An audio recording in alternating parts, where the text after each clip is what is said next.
তো সকাল সকাল দেখো আমি বাসক পাতা শিলনোড়ায় বাইটে নিছি। তারপরে দেখো এই যে ক্যানের মধ্যে গরম করে নিব, কারণ আমার মানে কাশি হচ্ছে, তো সর্দি লাগছে আর কাশিটা বেশি হচ্ছে। তো তার জন্য দেখো বাড়িতেই ওষুধ বানাই নিচ্ছি। এখানে মানে বাসক পাতা আছে আর আদা আছে, দুইটাই একসাথে বাইটে দেখো গরম করে নিলাম, হালকা গরম করে নিয়ে তারপরে ছেঁকে নিয়ে খাবো। এখন তোমরা কে কে বাড়িতে এরকম করে বাসক পাতা বাইটে খাও, কমেন্ট করে জানাবা।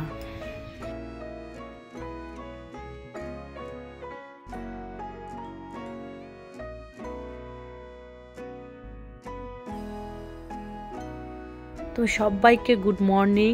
তোমরা সবাই কেমন আছো? আশা করি তোমরা সবাই ভালো আছো, আমরাও সবাই ভালো আছি। তো এখন 8:30 বাজে, এখন থেকে আমি ব্লগটা শুরু করলাম। তোমাদের সবাইকে স্বাগত জানিয়ে আজকের ব্লগটা আমি এখান থেকে শুরু করলাম। আশা করি তোমাদের সবাইকে ব্লগটি ভালো লাগবে। তো বন্ধুরা দেখো প্রতিদিনের মতন আজকেও শুরু করলাম, সকাল থেকে কাজকর্ম যা আছে।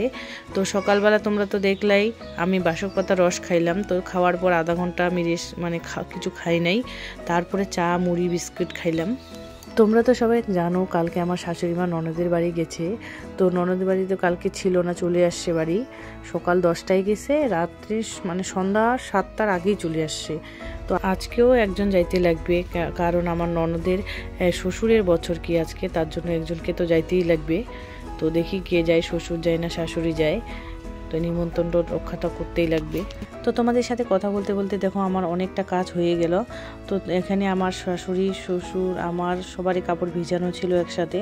তো সেগুলো আমি এক এক করে ধুয়ে নিচ্ছি। তো ধোয়ার পর সব ছাদের মধ্যে যাই মেলে দিয়ে আসবো। তো এখন দেখো ছাদের মধ্যে চলে আসলাম, আর আমার পিছন পিছন আমার মেয়েও চলে আসলো। তো ওকে আমি বলছি সাইডে যাইস না, পড়ে যাবি। তো রাগ করে আবার দেখো ওখানে যাই বসলো। দেখো ছাদের মধ্যে ধান নাড়ি দেওয়া, এটা আমার কাকির শাশুড়ি দিয়ে গেল। আমাদের তো ধান নাই, কাকি দিয়ে গেল, ধান সিদ্ধ করছে, তো তার জন্য এখানে রোদটা ভালো হয় তার জন্য দিয়ে গেল। তোমাদেরকে আমার বাড়ির আশেপাশেটাও একটু দেখাইলাম। এই যে মার এই শাড়িটা শুকাই গেছে, তো তার জন্য আমি এটা নিয়ে নিচে নামলাম। ছাদে থেকে আইসেই আমি আগে আমার ঘরটা মুছে বার করলাম, তারপরে রান্নাঘরটা মুছে তারপর বারান্দাটা মুছতেছি। তো তারপরে তোমাদেরকে দেখাচ্ছি আমি আমার শাশুড়ি মা কীভাবে ঠাকুরকে রং দেয়, সেটাই তোমাদেরকে দেখাবো। এই যে চলে আসলাম, তো দেখো তোমরা, তোমাদের সাথেও সেটা শেয়ার করছি।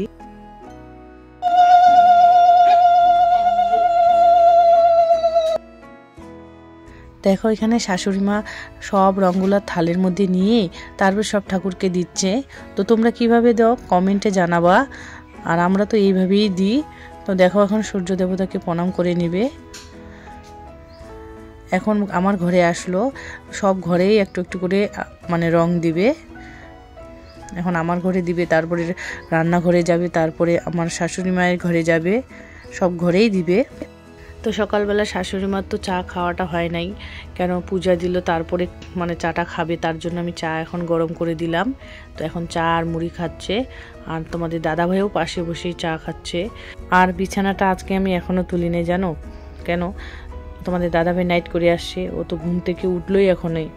তো আমি বিছানাটা আগে কিভাবে তুলবো, তার জন্য দেখি এক ভাগে মানে ভাত বসাই দিয়ে এক ভাগে বিছানাটা তুলে নেব। কয়েকটা আলু ছিল, ছোট ছোট আলু ছিল, সেগুলোকে আমি প্রেসারে সিটি দিয়ে দিব, দেখি কি রান্না করা যায়। আমাদের দাদা ভাইকে দোকানে পাঠালাম সোয়াবিন আনার জন্য, দেখি সোয়াবিন পাইলে সোয়াবিন দিয়ে আলুটা রান্না করব। তো এখানে আলুগুলো সিদ্ধ হইতে থাক, ততক্ষণ আমি বিছানাটা তুলে নেব, ঘরে যাই। তো ঘরে এসে বিছানাটা তুলে নিচ্ছি। আর বিছানার মধ্যে দেখো আমার মেয়ের পুতুল আছে, পুতুলটাকেও দেখো ছোটবেলার জামা পরায় রাখছে, ওর ছোটবেলায় যে জামাটা পরতো সেই জামাটাকেই পরায় রাখছে। আমার বিছানাটাও তোলা হয়ে গেল। তো এইদিকেও একটু দেখে নিই। তো এখান থেকে তো আমার মেয়ে 1-2টা জিনিস আবার নড়াচড়া করবে, তো এটাকেও ঠিক করে রাখলাম। তো বন্ধুরা দেখো সোয়াবিনের প্যাকেটটা নিয়ে আসছে, তো এখন সোয়াবিন দিয়ে আলু রান্না করব আর বেগুন ভাজবো। তো প্রেসারে সিটি দেওয়ার পর আমি প্রেসারটা নামাই রাখলাম। এখন দেখো কড়াই বসাই দিলাম, বেগুনটা ভাজি লবণ আর হলুদ দিয়ে বেগুনটাকে একটু মাখিয়ে রাখছিলাম। তো এখন দেখো বেগুনটাকে মানে কড়াইয়ের মধ্যে দিয়ে দিলাম, বেগুনটা ভাজা হলেই আমি সোয়াবিনের তরকারিটা রান্না করব, তাহলে আমার রান্না কমপ্লিট আজকে। বেগুন ভাজাটা হয়ে গেলে আমি এই তেলে আরেকটু তেল দিব, তারপরে এখানে সোয়াবিনটা ভেজে নেব। তো সোয়াবিন ভাজা হয়ে গেছে আমার। তো এখানে দেখো আমি তেল দিয়ে আর একটু তেল দিছি, দিয়ে তারপরে আলুগুলো দিয়ে দিছি এখানে। তো হলুদ লবণ দিয়ে একটু আলুটা ভাজবো। আলুটা ভাজার পর জিরা, লঙ্কার গুঁড়া, তারপর 2টা কাঁচা লঙ্কা, মানে মশলাটা বাটির মধ্যে একটু জল দিয়ে রেডি করে রাখছিলাম। তো ওইটা এখন আলুর মধ্যে ঢালি দিলাম। তো একটু এখন কষাবো মশলাটাকে। আমার তরকারিটা রান্না করাই হয় নাই, তো আমার মেয়ের খিদা লেগে গেছে। তো ওকে আমি বেগুন ভাজা আর সয়াবিন ভাজা দিয়েই খেতে দিলাম। ভাতের মধ্যে লবণ তেলও দিলাম। তো গরম গরম তো এরকমই খাইতে ভালো লাগে। মেয়েকে ভাত দিয়েই আমি আমাদের মানে একটা টমেটো গাছ হয়েছিল, তো সেখান থেকে টমেটো নিয়ে আসলাম। দেখো, আর টমেটোগুলো কাঁচাই নিয়ে আসলাম, পাকে নেই এখনও। তো বন্ধুরা, রান্না করার পর মেয়েকেও স্নান করাই দিলাম আর আমিও স্নান করলাম। তো স্নান করার পর যে কাপড়গুলো হয় সেগুলোকে ধুয়ে নিয়ে এখন ছাদে নিয়ে আসছি। তো বন্ধুরা, ভিডিওর মধ্যে কোনো জিনিস ভালো লাগলে বা কোনো জিনিস খারাপ লাগলে আমাকে কমেন্টে জানাতে ভুলো না। তোমরা ভিডিওটা দেখতে থাকো।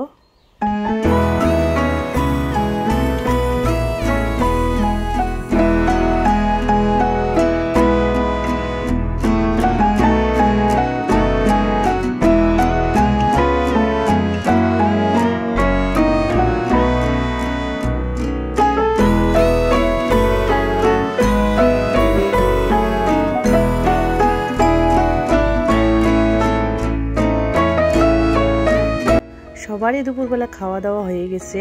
তো আমি বাসন কয়টা এখানে রাইখে তো আইঠাটা মুছিয়ে তারপরে বাসন কটা মাজে নিচ্ছি। বাসন মাজার পরে তো আর কোনো কাজ থাকে না। দুপুরের পরে খাওয়া দাওয়ার পরে সবাই একটু করে রেস্ট করে 1 ঘন্টা কি 2 ঘন্টা। আমিও একটু মেয়েকে নিয়ে বিছানায় যাব। তো দুজনেই আমরা একটু মোবাইল টিপবো, এটাই আমাদের রেস্ট করা হয়ে যাবে। আমার মেয়ে তো দুপুরবেলা ঘুমাবেই না। তো আমার মেয়েকে আমি বলছি আমি বাসন কটা মাঝে যাব, তুই যা বিছানায়, মোবাইলটা আছে মোবাইলটা দেখ। তো আগে যাবে না, বলে তোমার সাথেই যাব। তো রেস্ট করার পর মেয়েকে শাড়ি পরাই দিলাম, ও ঠাকুমাও শাড়ি পরলো। তো ঠাকুমার নাতনিকে নিয়ে ছাদে গেলাম, দুইজন মিলেই রিলস বানাবে। রং আর আবির দিয়েই রিলসটা বানাবে। তো 2-3টা রিলস বানাতেই অনেকক্ষণ সময় লাগে গেল। তো বন্ধুরা, আমি ভিডিওটা এখানে শেষ করছি। তোমরা সবাই ভালো থাকবা, সুস্থ থাকবা আর আমাকে এইভাবে সাপোর্ট করে যাবা। আবারও একটা নতুন ব্লগ নিয়ে তোমাদের সামনে আসবো। টাটা।